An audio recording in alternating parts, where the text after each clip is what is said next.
This week on the podcast, we're joined by Tom Crotty from Carlow Rugby Club, Johnny Tobin from Tullow Rugby Club. Lads, how's it going? Not too bad, Stephen. Good, thanks, Stephen. James Blanchfield can't make it, unfortunately, this week. Busy man. But we'll kick off by talking about his club in his absence anyway, which means we can say what we like. Kilkenny Ashbourne, big clash for them on Saturday. A couple of weeks break for Kilkenny as well with everything that's been going on. So lads will be delighted to get back out in the pitch, I'd say, after everything. Yeah, for sure, yeah. I was chatting to Steve Ashmore there this evening. He's excited about it. Liam Caddy the same. They're looking forward to getting back, and a couple of weeks break would have got them well back into it with the injuries that they had over the last number of months. So it'll be a big boost for them. But not a great test to come back to. Ashbourne be a great physical side, like, so it'll be a very, very tough game for them. Yeah, that's what I was thinking. What do you reckon, Tom? I don't know. I think Kilkenny Ashbourne will always be tough, but they're not firing on all cylinders either. But just if you kind of look at the group, you know, you have the three Dublin clubs at the top, and Kilkenny in fourth, and then there's four down below, and those four down below have been all kind of beaten, so they wouldn't exactly be on a high or anything, you know. So, but Kilkenny Ashbourne will always be a tough old game. A bruiser of a game, yeah. I'd say. Yeah, absolutely. Yeah. That's on Saturday, so best wishes to Kilkenny and James Blanchfield and the lads in that one. The big one this weekend is the derby, Tullow Carlow. Hey. We've been waiting for this one for a long time. This game is always a bruiser anyway. You don't have to give the lads any extra motivation going into this one. Who will I start with, Tom or Johnny? How are preparations going, lads? Or give it to Tom. You start, Tom. You give it to Tom. Age before beauty, Tom. Thanks, Johnny. Look, Jesus, like it's the one game. What can you talk about? Like it's on ours. Look, be straight up. We've had good numbers of training. Training's going well. They've had a couple of, as I say, the Jones had a couple of good results coming into it. Coming into this match, the 2-week break probably wasn't what we wanted, but you know, because they had a good win after the win against Byrne, it would have been nice to kind of maybe have a week break and then play, kind of keep momentum. But look, as I said, training went well on Tuesday night. One or two small little niggly injuries. Don't know whether they're nothing major. One or two might be doubtful, but nothing of significance. But Jesus, like, it's Carlow Tullow, it's Liverpool, you know, it's Man United, Man City, it's Liverpool. You're never ever.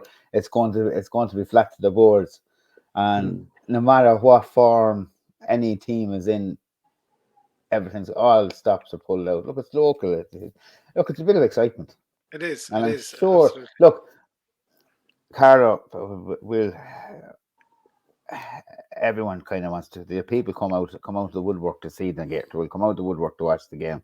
You won't see them probably again till the next time we play Tullow. But you know, it's something that I think both clubs will definitely. We look forward to it.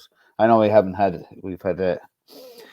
wouldn't have been on the better side of a lot of games lately, but you know, that's rugby, that's sport. So, but it's a local derby. I mean, how can we say any more? How can you say any more? Like, you know, like, as the heading is all the advertisement you need.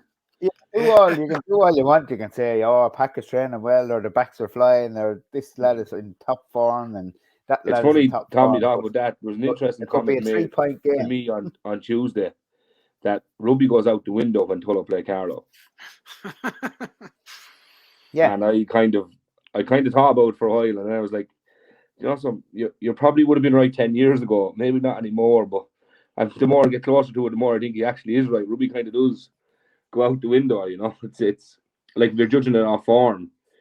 I personally think there's more pressure on Carlow to win this than there is on Tullow not to lose it, because of the recent results. Like, Carlow have been going so well, we have been thereabouts hanging in, like, you know. But I don't know. I think it's going to be a great game. The only concern for us injury-wise is Stevie Smith is gone till Christmas, so he'd be a massive loss for us physically. and mentally, because Stevie lives for the Tullow Carlow game, to be fair to him. But yeah, look at lads are training well. Numbers are back up. The buzz is back up. Good. Carlow should have came. The Carlow game should have came for us a month ago. Things would have been a whole lot different now. Like, you know, numbers are back up and training. Lads are interested. We could even. I don't know.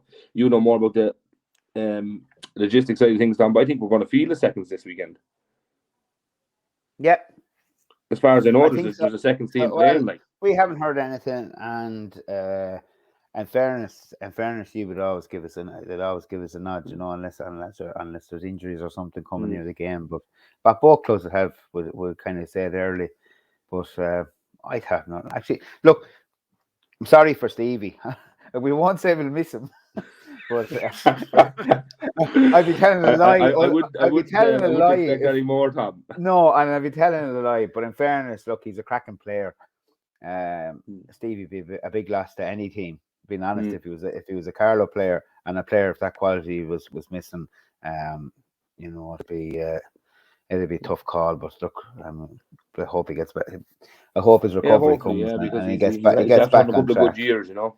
Yeah, well, he is. Look, in fairness, look, Jesus, I mean, we've had banged heads long enough there, but that's a pity, as I say. Like we've been missing Ross Adams. You know, Ross is a massive loss. The captain of the club this year. Like he's gone till maybe if he comes back at all this season.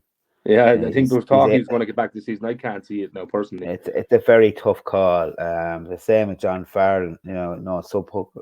John would either be a sub or starting hooker, depending on it's mainly with John. It's just the availability because he does a lot of so he travels an awful lot with the analysis and stuff. Yeah, and I think he's off. Where the hell he is at the moment? He said he was. I was talking to him last week. He's only back from Dubai. He's heading off somewhere else this week. Now I don't know whether that's rugby or social. I don't know whether it's rugby or social, but the likes of, you know, they're all key players to any side, and they're like John had the same basic injury as Ross, not quite as bad. Didn't have to get the operation, but like so he'd be another kind of loss for my own son was out. He's out with his shoulder. We don't know if he's going to be back or not. It's touch and go with him, but not a key player. But I'll be honest, like, there's so many selection. Yeah, but selection's going to be tough. The one thing I'll have to say this year, which is probably over any other year, and it's nothing to do with Carlow Tullow game or anything. It's just as a group of players there. The last of them are quite close to the first. You know, very little difference between them. And I'd say I'm glad I'm kind of not involved in selection at the moment. I'd say that meeting tomorrow night could be tasty, but I know. Look, it's one headache you don't want. But it's the first time. Look, Johnny, you know, and Tullow that you go through years of it where you have brilliant years. We've had really crap years where we had 10 lads training and you know, you have a week off and you coach would arrive up and there'd be only 12 lads standing there from the first and the seconds to train, you know. Whereas this year you nearly have 20 lads there on the weekend off, on the week off. So no credit for credit is due. You're going very well. You know, but that swings and roundabouts with all clubs. It's nothing. But it's great. It's great. Look, how do we say it? It's great for Carlow, as in Carlow, the county itself, that we're able to manage two clubs. It's only a small little county, and we've two fairly successful clubs, you know. So, and isn't it the highlight of every year that if you have as I say, we're lucky to have two there, and they're going to hop off each other on Sunday, and isn't that what sport is really about? So I hope those who are listening, neutrals and both sets of supporters will come out and just watch the game and have a bit of crack there on Sunday. You know, it really is up for that. And for anyone who's listening, Tom, thinking of heading up, the bar open, or what's the story with all that stuff? I got a text from El Presidente of Tullow, John Brown, and demanded it to be opened. No, the bar's going to be open, but he said just to make sure you have your COVID or your little COVID Stephen, going in. Do you really think that the bar would be closed for a Tullow Carlow game when the game is in Tullow? It's the biggest fundraiser of the year. It's Absolutely. The That's it. For people that haven't ventured up and they're listening and they're wondering about this match and everything, just the off-pitch entertainment as well. Yeah, we have a new car park there. We've great facilities there. You can leave your car there till Monday morning. And here I'm after making a boo there, so I owe Paddy Brown an apology. Yeah. I was said, wondering John, when you were going to fix that. I didn't want to call you out. I just was thinking, I know why John's there and just came into my head. You must be thinking of a game he refed or something. Well, we're looking forward. I always got on well with John. We'd have a good laugh after everything. Yeah. That's one thing that'll be really good. Yeah. The crack after, it'll be good, with the old boys, regardless of the result. It's Brock and Cody there and a couple of really long-term stalwarts. It'll be good pals with a lot of lads in Carlow. Carlow residents. Yeah, Sprock lives in Carlow. Dinny O'Brien lives in Carlow. And where does El Presidente live? In the middle of the town. Told you before, Tullow are taking over the county, Tom. Infiltrating the town. Park every time. I don't know what you're at. You're everywhere. Everywhere I turn, there's another Tullow, man. We're trying to get squatters' rights on Oak Park. Tell you. Well, I'm looking forward to that one big time anyway, lads. A bit of crack next week, looking back at it. We're going to move along because we have a fair bit of stuff to get through. The ladies' rugby's doing well, Johnny, in Tullow. They're out last week before, did fairly well. Yeah, they seem to be going very, very well, but they get great numbers back, and I see Jane O'Neill back from injury there, and I think it was Lauren Faulkner as well back playing, and they've a couple of girls haven't played in a long time back, so seems to be going well, and they're two very good coaches anyway. In Aho and Paul, they're doing a great job with them there. Seems to be going very, very well for them. Yeah.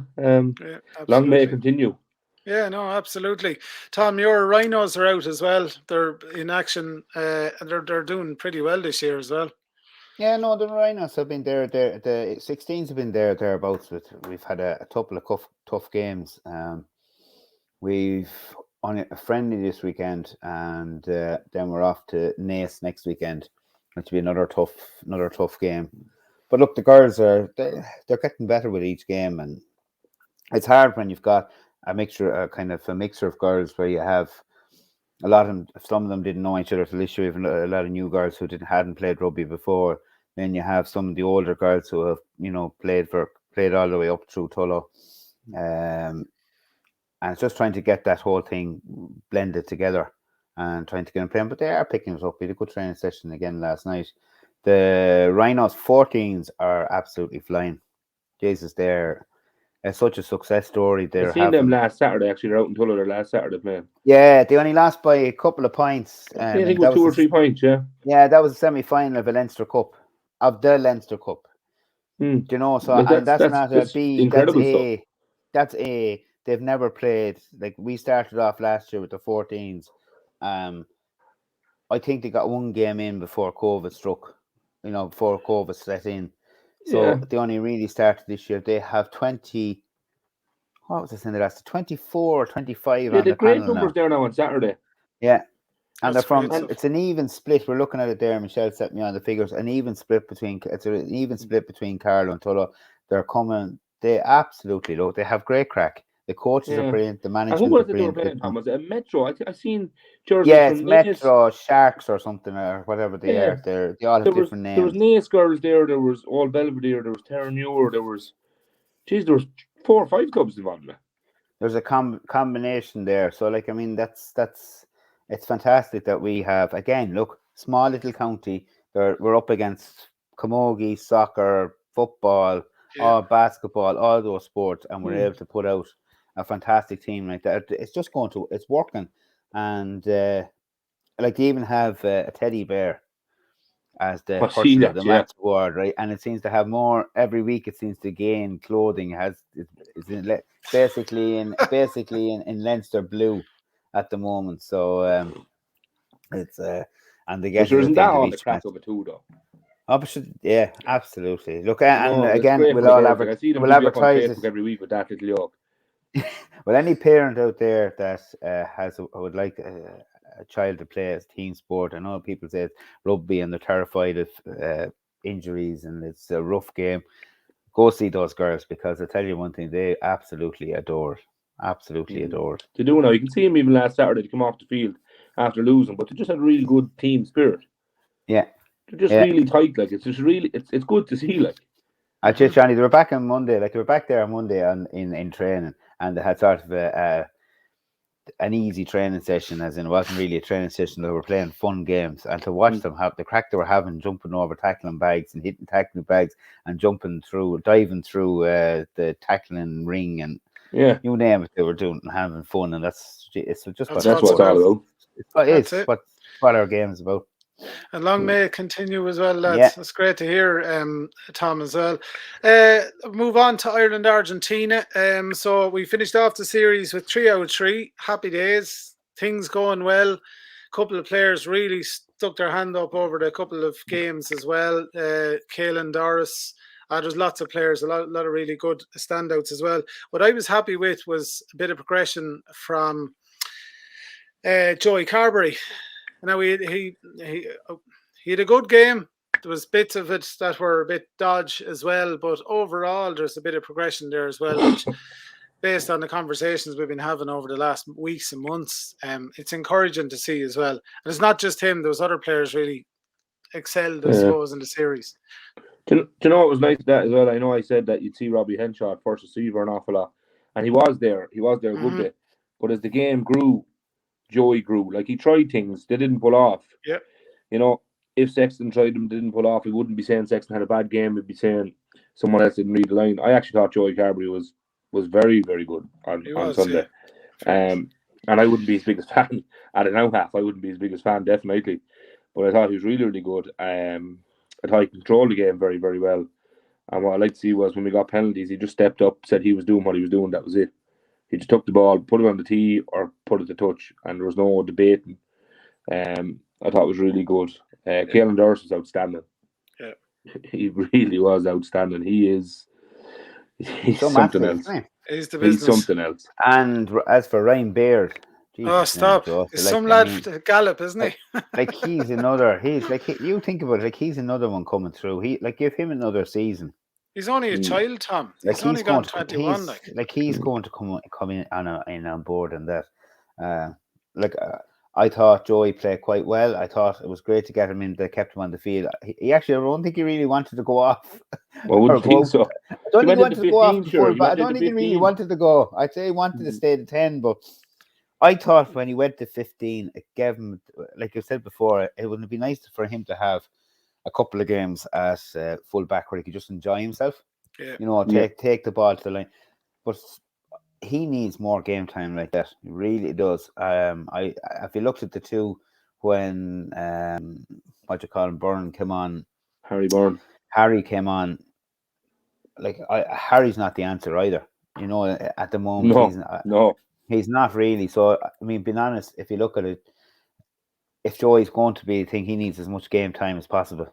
The one I was disappointed when I wasn't disappointed, it was kind of coming. It's coming, and it's in the next year. It's probably going to get worse. But Conor Murray was a bit of a disappointment because he was absolutely useless.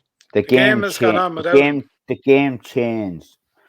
Like, if you think about it, go back. If you look at the New Zealand match and how many box kicks there was, the first thing it was probably near enough the right thing to do at the time, but it was Conor Murray who kicked the box kick. When we hit Argentina, it was Conor Murray hitting box kicks. And if you watch then the difference between himself when Craig Casey come on, Conor Murray stands, as he's coming in, he stands actually over the ball. He's actually too long. He's over the ball, which is causing him that bit. It's causing him to slow the ball down. Whereas Casey is just thinking, and he's actually stepping and whipping at the same time. There's none of this standing over. Yeah. You know. Do you know what's really interesting on that? Yep. You look at the All Black stat. We threw 215 passes in the All Black game. Like, we didn't throw anywhere near that. And I haven't seen the stat yet for the passing against the Argentina game, but like, I guarantee you the percentage of passing went up when Casey came on. Oh, 100%. Like, like, we threw 215 passes in the game. That's so, like, this mad numbers. Like, that's just, offloading was really, really good, really, really positive. Like, I just looked at Murray, the very first phase we got, he stood over the ruck and box kicked it down the field. And I said to myself, if this Where's is going the to, I run? actually said, I was saying to the fellow who was with me in the game, Larry, I said, if this is going to be the case when he's on the field, I'm just going to get out and go. I'm not watching this. I'm not watching kicking the ball like tennis, back and forward, back and forward. It's just, it's not attractive rugby to watch. You Argentina were going to do that. I mean, Argentina always do kick when they do use the ball, but there was an awful lot of, oh, Jesus, here we go. After that was the comments coming in around. And when Casey came in, it was like a breath of fresh air. Absolutely. Yeah. We have a knock on the door there, lads. James Blanchfield has come to join us. There he is now. You miss me. That's it. We're after tearing Kilkenny a new one there while you were gone. I never said anything bad about Kilkenny, I promise you. No, it was all good. It was all good. That. We're in James Blanchfield, folks. If you're listening to the podcast, has just joined. We record this on a Thursday, so he's just joined in a little bit later than that. James, we're in the middle of discussing Ireland, Argentina, and we were up to scrum halves. And we're talking about Conor Murray. Actually, he did a box kicking again, didn't he? Yeah, that's it. It's the first thing that stood out to me. Big box kicking up in the sky, like it was hard to. But then again, they racked up a lot of tries, but Casey just came on and the speed took off, didn't it? Absolutely. Johnny was saying that as well. But the passing stats just went through the roof once he came on. Yeah, just speaking about scrum half, like I mentioned before about that chap Rafi Quirk that scored a try for England last week. Like he could be playing for Ireland now. You know, if he was in the IQ system in the UK, he could be another scrum half that we could have been adding to our list of scrum nines that we have. Yeah, Jones copped him fairly quickly, though, didn't he? He did, yeah. Oh, sure. No, it was. It's actually you, Johnny. You were at the match. It was a terrible atmosphere. Tom, I'm not gonna lie. If I wasn't for a rugby fan, that was an attractive game to be at. Oh, just shocking. Like the atmosphere was non-existent. Like, you know, like there's. Like when Argentina scored in 2 minutes 40 seconds, you thought, right, we're going to be into a bit of a game. Here, we might be up with this. 15, 20 minutes later, you're like, right, this is done. This is the dead goose, you know. But there was like I was in the corner where Argentina scored. Like there was no reaction. Like, you know, was it? They scored. That was it. Back up the field, away we went. Yeah, because where I wasn't too bad as far as people going in and out. But I had friends who were up in other areas, and they were saying like. There was just constant talk, and people going in and out for pints, and it was getting to a stage. I think every time Ireland scored during the conversion, they were getting up to go for pints. Yeah, well, I'm not going to lie now. I got up quite a few times on Sunday myself, but I was in the corner. But there wasn't one person who got up during the All Blacks match. There wasn't. You wouldn't one move person. the millimeter. It was a rush. No. It was actually a rush to the jacks, I'd say, more than anything else at half time. You know, because lads were holding on to it. Didn't want to miss anything. Like the most interesting conversation. So bad. The most interesting conversation I had on Sunday was. You saw it on telly. Other people said, you know, it wasn't a bad match to watch on telly. But it wasn't a bad match to watch on telly. To pay money. Yeah, to go see it. Argentina were just so bad. Like their lineup was shocking. I thought they were chronic. It looked like boys versus men. Yeah, you know, everything that they did was just. They looked like a team that, looking at it on telly, that were fulfilling a fixture. That were just there just to play a game and get away. They didn't look like the Argentina of old. No. But if you took the poor winger out of it, like, you know, if you're drawing them in the quarterfinal of the World Cup this year or in 2023, you'd be quite happy. It is. You know. Yeah. But what about France? What a game! Some match. What a match! I love that all of the time that you have to sit down and watch all of these matches. It's called Amazon. James, it's called Amazon, and you can watch it. You can press pause on your Sky remote. Yeah, you can and record.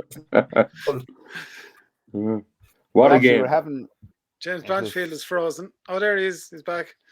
I was just saying you can't press pause on a 4-year-old.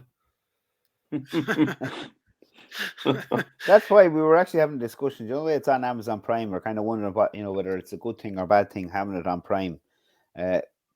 If the commentary improved I have to say it's a fair format to have it on, because to be able to get straight away after the game, you can watch the game again, you can watch the highlights, you can watch the extended highlights, you can get all the tries are in it separately, you can click on them, it's very well done.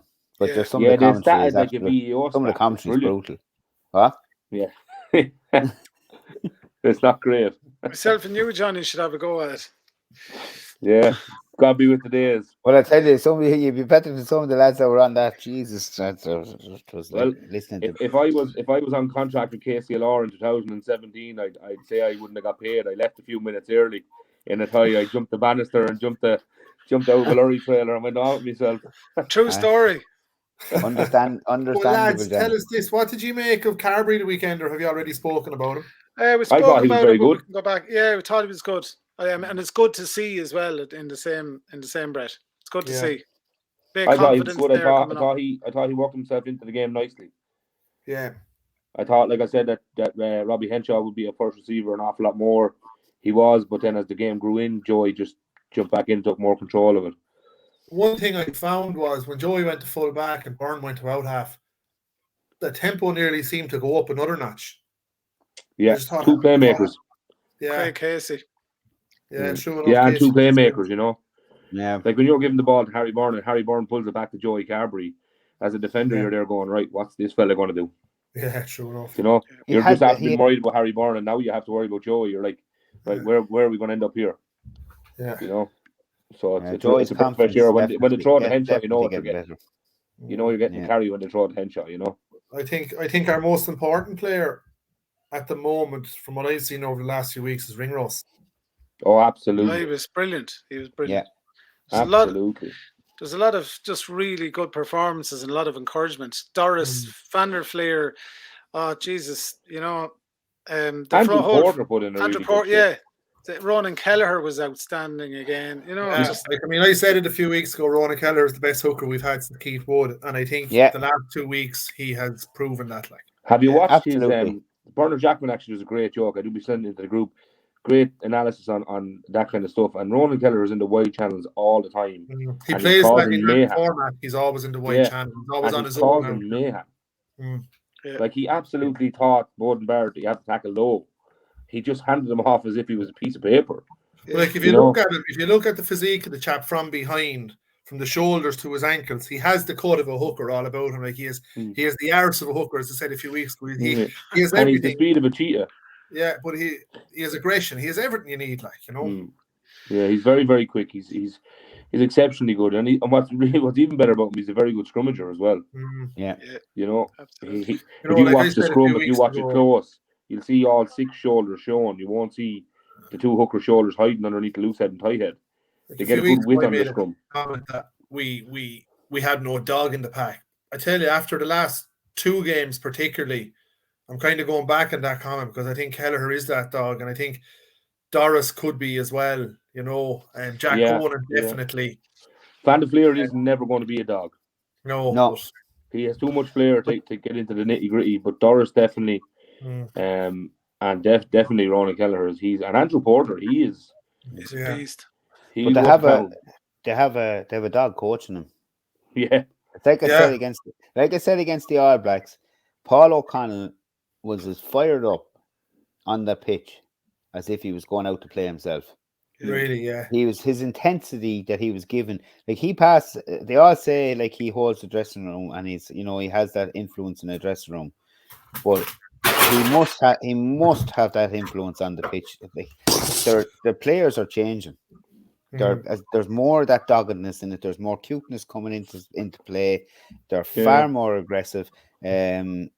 I would say their lineouts are improved so much. Like Kelleher I don't think he had a crooked in.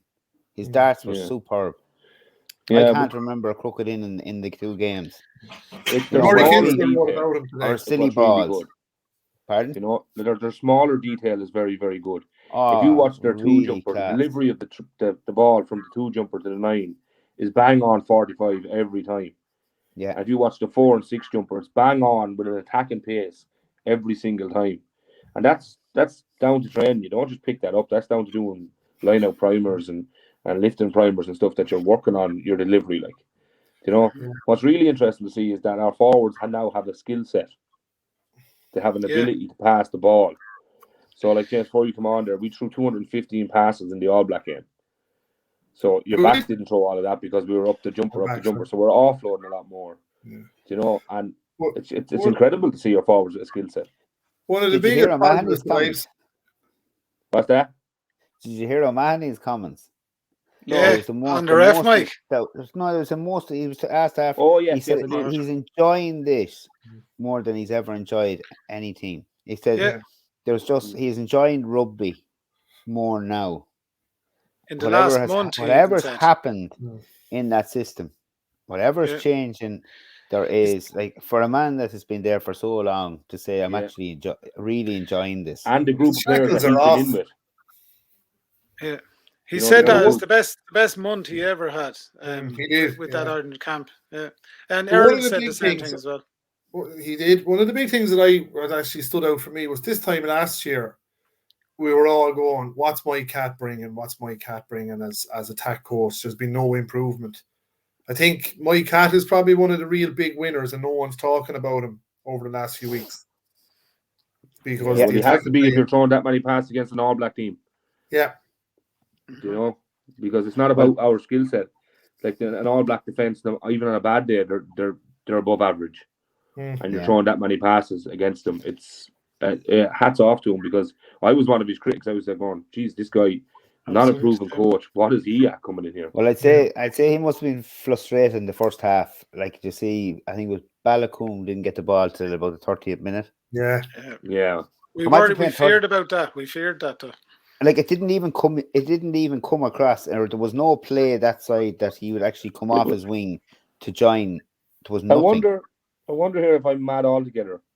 When Bundy Aki plays, the ball goes wide. When Henshaw plays, the ball very rarely seems to go wide.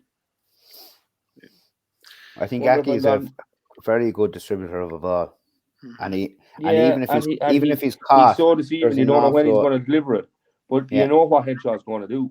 Yeah, straight up. You know, if Henshaw's coming at pace, he's not passing it because he's going too fast. Yeah. When Henshaw's at 60 and 70%, you know the ball's going to move. Mm-hmm. So I don't know. I just find that, like, that for me is the only predictability of Ireland's attack. If Henshaw's in, you mightn't see it in the wide channels for 25-30 minutes. Yeah. You know, right, because it definitely, like, we were on that side and it's going, God, I wanted to see him getting the ball. It was mad for Balakoom to get the ball. Like, he's a fantastic player. Yeah. And he didn't get the ball, and I say he must have been so frustrated because, as I say, like, the play didn't even come to that side to go back for him to join in. No, it never gave him a blindside opportunity at all. Yeah. You know, and Lowe was very hungry on the other side. We've seen it over the last... great again, wasn't he? But we saw it over the first two. Except for the first try. But we saw it over the first two matches where the wingers got involved. Yeah. Probably Balakoom didn't get as much involved in around the middle of the pitch as he could have had, or as Conway and Lowe did the first two matches. Yeah, for sure. I'd say a bit of nerves and experience. Yeah. To break down a defence for 20 minutes, 25 minutes. Because what it did do, and what I noticed, was Argentina started to get narrower after 25, 30 minutes. So then it created that space on the outside for Balakoom. Yeah. But look at if that's the way they want to play a system, it's all well and good. But I think they should definitely keep the variation of a 12 being able to distribute the ball also, rather than just going up and down the channel, you know. Mm-hmm. But see, Argentina with that bit, I think like their defense was very good. Their pace, their off the mark pace was superb for the first. Their internal defense was good. Their outside defense wasn't great. No, but it stopped us going wide. It stopped us going wide. We kind of played into it in the first bit. Maybe they didn't allow us to play. Like, they were really virgin on that offside. If you look at them, they really, really were pushing the offside to the limit, and they were hitting us. But look, happy days. Yeah, job well done for the autumn internationals. Anyway, yeah, we only now have to back it up for the next 2 years. Yeah, and we have to play France in the Six Nations. And don't peak way too early. Jesus, that's no. We had the All Blacks knackered for the French. The French had a different All Blacks team altogether. Yeah, true, absolutely. Yeah, we broke them down. We destroyed their confidence. We knocked the them first. winners here. We made them doubt themselves. Yeah. That's what we'll say, Tom. If we beat D next on the weekend, we'll say Byrne knackered you. The All Black supporters. The All Black supporters are now calling for poor Eileen Foster's head. Because what a lot of people are forgetting about is the All Blacks are on tour for the last 15 weeks. Yeah, I see some comments saying Ian Foster's going to go down as the worst coach in All Black history. They have been going for 15 weeks from Tri-Nations into that's 1960s stuff. Lions tours, and they've had 5 captains in 2021. True, yeah. There's a lot of chopping and changing there. But South Africa were the same. They've been in pods longer. They've been in pods since the Lions tour. Yeah. So they were in their pods since the Lions. They haven't barely seen their families. Then they've moved out to Australia. Since June, I think, since before the Lions started. So since June. So they have Razzie to entertain them. They are tired. They are a tyrant. Poor old Razzie. Jesus. Don't be taken away from England, Tom. Don't be taken away from England's victory. I'm not taking away from any England victory. Yeah. We need England winning. We do. We need England winning. We need a competitive Six Nations. I think we will. And the women got their 2 wins as well, which is good. Yeah, which is great. Great. Yeah. And we have 2 women on the first. Is that the first women's Babas this weekend? I think it's the Baba team. I think it's the second or third time. All right. Well, then we have 2 women. We have 2 women on it anyway. Who Carlow have? No. Ireland. Ireland have a few, haven't they? Huh? Ireland have a few, haven't they? On the women's. I think Ireland have 5 on the women. There's only 2 men. Yeah, there's 2 women. Jenny Murphy and Ciara Griffin, and then the 2 men as well. No, they don't, because Anna Capeless is on it. Senna Nyoepu is on it. And someone else. We've 5 women. We've 7 players on the Babas in total. Oh, very good. And actually, a Trinity second row is on it. Jack Dunn. Jack Dunn, Leinster. He's an exceptional player. Yeah. How the hell? How did he get on there? I actually don't know, because I've done a bit of work with them.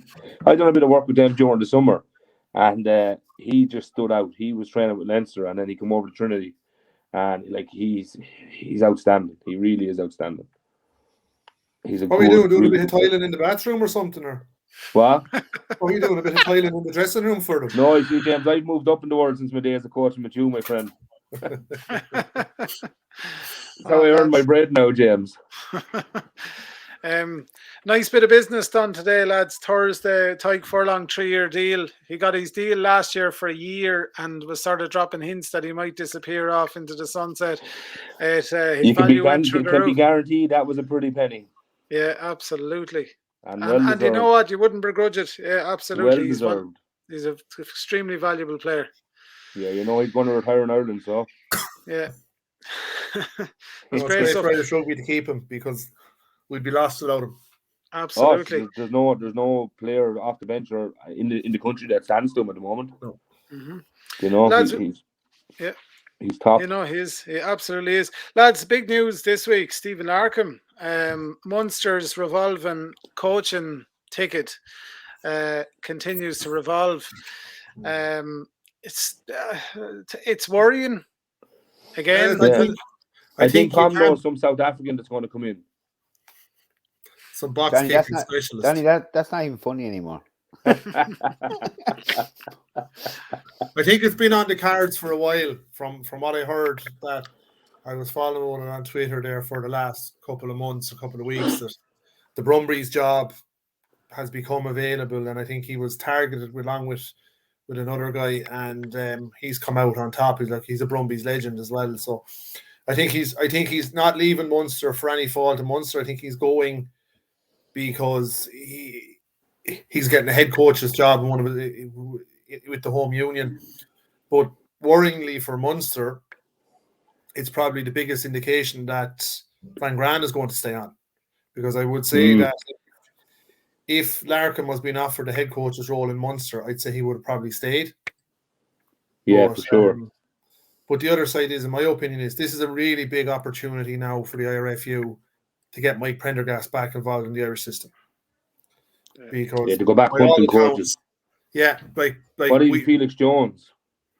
I don't know if Felix Jones would leave South Africa. I don't think he go back to. I don't think Felix will go back to Munster. he turned He down won't go back to Munster under Van Graan.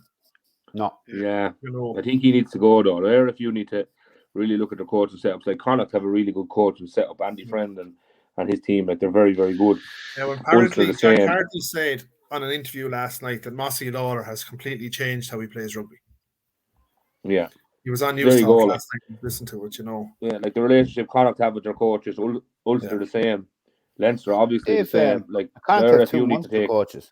Yeah, they've Colin Tucker and Mossy Lawler. Yeah. I definitely agree with James there. If you need to hunt here, like I need to sort that out. I think now the IRFU need to regroup and look and say, right, we have Mossy Lawler, you have Mark McCall, you have O'Gary, you have Flannery, you have James Coughlin, you have Donncha Ryan, you have all of these really good Irish coaches who were who some were average players, some were exceptional players. Dennis Leamy. Well, Leamy's involved with Leinster. Leinster. With Leinster but he's there. He's he's not going anywhere. The point is that I think the IRFU need to now start bringing these guys back, getting back involved in the Irish system, because Noel McNamara, look at Noel's only after going to South Africa, but I just think he's an exceptional coach. Yeah, and I think he's gone for the greater good of Irish rugby. I think he'll do his couple of years in South Africa and come back to Ireland in some capacity, in some way, shape, or form, as a head coach of one of the provinces. Yeah, definitely. You can see that in the future. Yeah, he's an exceptionally good coach. But the other thing is, like, we're surprising here. Will Mossy Lawler or will Mike Prendergast and these guys, do they actually want to come home? They're probably living good lives over there in Paris and La Rochelle and Toulon. Yeah, well, that's the thing. Like Tom said, do they want to go to Munster? Yeah, like why is Munster attractive for a coach at the moment in time? I don't think under Van Graan and the way that Munster are playing and how you just have that sneaking suspicion. I don't know that we don't know the man, but it just have that thing with Van Graan that is a kind of not a dictatorship, but the same as Razzie, all controlling. Like a Razzie, like people say, how much do you not trust your team that you have to be down on the sideline? You know, directing. Or you have to have your physio running off the pitch, screaming them off. Do you know what I mean? There's something there that is just all controlling, and I don't think that there's a reason. Like Jerry Flannery, we didn't have to bring in Graham Rowntree. No, Jerry Flannery is flying with Harlequins and is so well respected over there. Mm-hmm. You know, I think Felix Jones was learning his trade. But I don't think he's doing too bad at World Cup. I think the big tell of all the people that left Munster was Peter McCabe. He was over the academy, and I believe there was a falling out with Van Graan. Whether it's true or not, I don't know, but he just threw his hat at it. Yeah, see, I don't trust. I personally don't trust the way that they're running the town at the moment, and it's back to what we said. You're never going to have an Irish. You know, we can't have I want to play for Ireland or I want to play the Irish way when your provinces are not in line. Mm-hmm. You know, in fairness, Connacht are more in line with the way Leinster play. That's true. Than the other. But for Munster, if you look at Munster now as opposed to Munster 2 seasons ago, Munster probably had 3 or 4 guys in an Irish squad. They would have had O'Mahony, Stander, Tadgh, Byrne, Earls would probably, and Murray, probably those 5. Now Munster could have 7 or 8 guys in an Irish squad. Plus they have the 2 South Africans. Well, the Allende is gone, but plus I think they have more quality around the team. They have Coombs there as well. I think with better coaching, I agree. The point of getting to is they have the caliber of players they need to succeed. Definitely, it's evident that the coaching is they have them, James. But on the number of players there, like, and I'm not one for this order from Leinster, but Tadgh Byrne is a Leinster Academy player, and Joey Carberry is a Leinster Academy player who are playing the Irish style rugby there, or going down to Munster with that style already. My biggest worry is the academies in Munster are not bringing their players to the style of rugby in Ireland. Yeah, Yeah, the academies aren't, because the school system in Munster is not good enough. But I saw a very, very good argument recently, where somebody commented on Tom Savage's page on Twitter that the IRFU had taken a lot of focus away from the youth system in Munster and focused too much on the school system, where the school system in Munster is really confined to 3 schools, and the youth system fell behind. Where in the last couple of seasons they've focused more on the youth system and the likes of the guys coming through West Cork and these places, so they're starting to get more return. I think they were probably looking in the wrong places, and they weren't kind of casting where the fish were. I think they were. Yeah, I think they were trying to mirror what Leinster were doing with school. Yeah, exactly. They were trying to mirror. They lost their CCROs. They had no CCR. They had very little CCROs going around. They took the CCROs were gone out of the system. Really. And I think that's a horrible thing. If you look at the work that the likes of Gavin Whitney and Carlow and John Manifold now in Tullow, and I assume the same for Kilkenny to do. No, Devlin's an exceptionally good CCRO. Like you're working with the girls and it's getting into the girls' schools in Kilkenny. So you take them out of it. There's no. You have to have them there. They're trying to promote the game. And they're in the schools, and we wouldn't say it's perfect. Leinster way is not perfected either, because there's plenty of players that slip through the net. There is, yeah. But I would agree with Tom on the CCRO. They don't get to all the games, or don't watch. They're not watching club games. You're looking at a Southeast game, or you're looking at this, but they don't see players that are coming through at times. No, I agree. No, I think the role of CCRO is massive, and what I would say is, I know from my experience in Tullow, our youths were very, very good, both number-wise and rugby-wise, when Larry Canavan was involved at CCRO. Larry had a knack, not to spot a rugby player, but to spot a good fella or a good girl and bring them in. And our numbers were massively high when Larry was involved. He just has a way about him of getting kids. And Noel Devlin is the very same, of getting kids to schools or to clubs. And I think that, I don't know what it is in provinces, but CCROs are very, very much underappreciated at times in clubs. We fought they're 30-hour-a-week contracts. James, you know this from Noel, they're 30-hour-a-week contracts. And Gavin as well, Tom and Carlow, they put in more than 30 hours a week, and I can guarantee you they do. 100%. They get FICOM money. They get FICOM money for we're fighting. And I won't have any shame in saying this. We're fighting with county councils to try and keep the funding. We're shared with Tullow, but it's the same funding. It's funding. It's a shared thing, but it's not right. These are people who are. It's not just rugby. You got to forget it's a sport. We're trying to. You're giving out about obesity. You're giving out about kids sitting down playing PlayStations and all mental that crap. health. And here we are, and we're fighting over a couple of quid. They will go out and spend money on absolute rubbish. They'll rip up the road 20 times a year. The budget comes. Money. Oh Jesus, we've this budget or that budget. The most important thing we're talking about is mental health and getting our kids off the streets, out of the couch, and on to play something. So any sport that has people who are employed going into schools, and now there's less kids, less PE teachers or people who are interested in sports teachers. It's not the same as it used to be. So there's a lot less sport in school, and some of the primary schools don't have any. I think that's where Noel is really strong with us. Noel is, I would say, he's knocking on the door of every primary school in the county, even the primary schools in deep South Kilkenny, where they would be going to play their rugby club in Waterford City or Water Park. North Kilkenny, where they could be going to play with Thurs or Portlaoise. But the point is he's constantly beating away at doors. It's just a killer for him and a killer for us as a club that we just can't get the secondaries, the 2 major secondary schools in the city playing. But he got Callan CBS involved in that Southeast Blitz in Carlow there a couple of weeks ago. It's proof that it's working. Do you know what it is? And I worked with Noel during the summer, and Willie Canavan said to me, we're going on doing camps for Leinster. And he said, if you can get in with anyone, get in with Noel Devlin and watch him and just learn off him. Noel has a really, really good way about him, and Noel's kids. biggest trait is he really, really cares about his club. Yeah, he does. Success of it. And if you get a CCRO that does that, like Gavin Whitney is bleeding yellow and black. Yeah. Like if you cut Gavin Whitney's hand right now, he'd bleed yellow and black. Yeah. He loves the place. And like Tom or the Kilkenny hurling team. Noel is the same. What's that, James? The Kilkenny hurling team. We're black and we're not yellow and black. Oh, stop the Kilkenny hurling. Get off the boat, will you?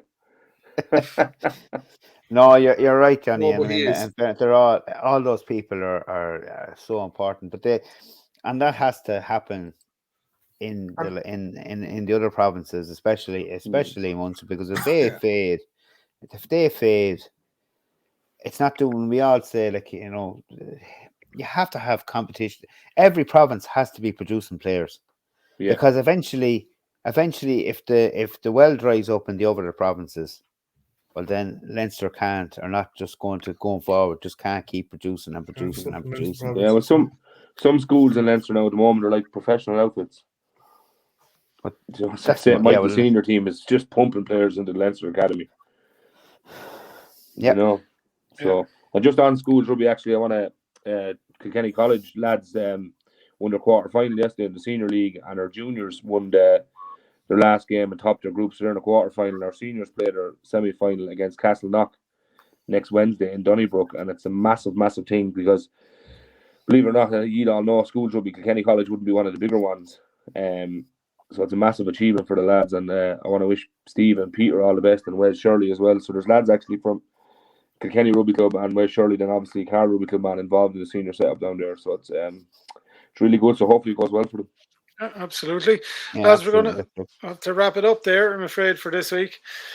But my thanks as always, Tom Crotty, James Blanchfield, and Johnny Tobin for joining us on the podcast. Tullow, Carlow v Tullow Sunday. There'll be bits of lads left around the pitch. Tom, we'll have a friendly orange juice after. We're looking forward. I think we'll just wish James the best of luck. Yeah, best luck, James. There's no luck needed for the Black Gates. Yeah, we're looking forward to Ashbourne, lads. They're a big out. We're still sore. They beat us in the Towns Cup final in Tullow there a few years ago. So, are you still talking about that? We're still talking about that. I was fourth official that day. You know, here's the never forget that game. We're still talking. That's a game we left behind us, but absolutely. We're looking forward to it coming down. We're still scratching our head about a few injuries, see where we're at, and we're still kind of worrying about our scrum and losing Brian Howe the last day. We're down to 3 props in the whole club now, so we'll may talk back out, fella. You're more of a shape of a prop than I am, Johnny. Yeah, I'd say you do a right old job, man. I wouldn't be ours. We're looking forward to it. Send them back up that motorway with their tail between their legs. Well, that's the full intention, you know. They're not going well. They're coming down to us targeting this game, and we know that there's going to be an Ashbourne reaction in Kilkenny on Saturday. So we need to knuckle down now and just give it to them as good as we get it. Absolutely. Lads, best of luck in all your matches. Best of luck, fellas. Cheers, folks. Everything. We'll talk to you again. See you Sunday, Tom. See you Sunday, Johnny. Mind yourself. See you, James. See you, Steve. Is that a threat?